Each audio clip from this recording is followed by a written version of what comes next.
Когда я была маленькой, я мечтала стать космонавтом, исследователем, даже супергероем.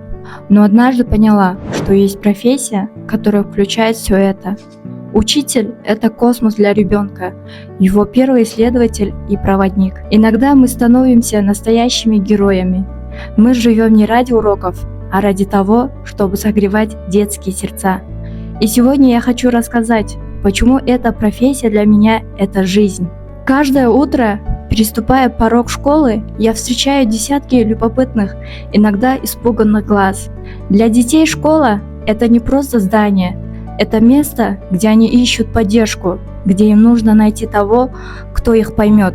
Один ребенок пришел в первый класс со страхом.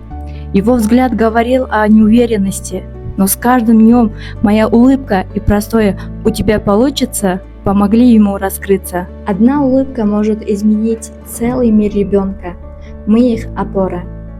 Каждый день это возможность помочь ребенку поверить в себя. Время летит, дети растут, покидают стены школы, но тепло, которое мы дарим им, остается.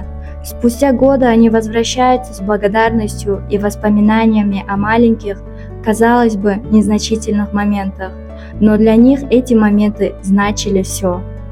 Я была не просто учителем, я верила в них, когда они еще не верили в себя. Спасибо, что верите в учителей. Спасибо за то, что верите в доброе сердце, которое всегда рядом.